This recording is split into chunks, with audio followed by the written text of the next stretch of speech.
certifié par la Fédération internationale du Scrabble francophone, c'est pas sérieux tout ça, et 62 mots en ont disparu.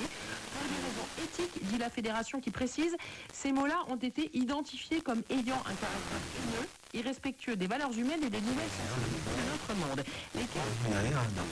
Non, je ne les donnerai pas, mais de vous à moi, évidemment, que vous les connaissez. 400 variantes lexicales ont par ailleurs été ajoutées, des nouveaux mots féminins principalement. À partir de là, soit vous vous dites que le grand remplacement bis a commencé, soit vous pensez qu'en fait, à terme, on arrivera peut-être à une sorte d'équilibre dans le vocabulaire, et donc dans la pensée, et donc peut-être un jour dans la réalité. C'est vous qui voyez. Alors, on n'y est pas encore, l'équilibre, Julia. Disons que le rapport de force dans l'espace public comme dans le privé reste le même, et c'est sans doute l'une des dernières fois où je pourrais le rappeler ici. Oui, en matière d'agression sexuelle, la majorité des victimes sont des femmes, et oui, en matière d'agression sexuelle, la majorité des auteurs sont des hommes. Ça s'appelle un fait. Qui déplaît, mais un fait. Dernière preuve en date, cette étude menée par la Fédération syndicale britannique. 2 tiers des jeunes femmes de 18 à 34 ans ont été victimes de harcèlement moral ou sexuel et ou d'agression verbale sur leur lieu de travail. Parmi elles, moins d'une sur 3 en parlent parce qu'elles ont peur de ne pas être crues ou que ça nuise à leur carrière. S'appuyant sur les résultats de son enquête, la Fédération demande instamment au gouvernement britannique d'avancer sur la question du harcèlement au travail.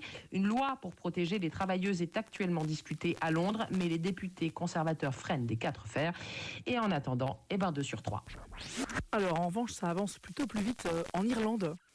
Souvenez-vous, c'était il y a 5 ans dans les rues de Dublin.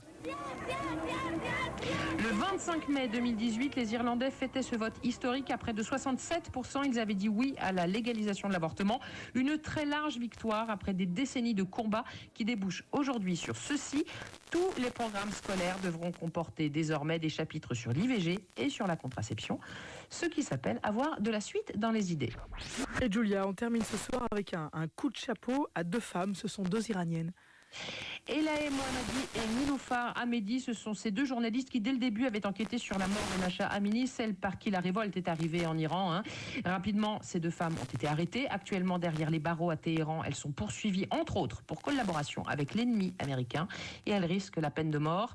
D'où cet hommage, cette reconnaissance adressée la semaine dernière depuis Taipei, où se tenait le World Editors Forum, congrès qui réunit chaque année la presse du monde entier. Elahe Mohammadi et Niloufar Hamedi y ont reçu la Plume d'Or, grand prix pour la liberté de la presse. Et on les félicite bien bas, ces 2 jeunes femmes. Merci beaucoup, Julia Foyce. Pour la peine, vous reviendrez mardi prochain. Fabienne Synthèse, le 18-20.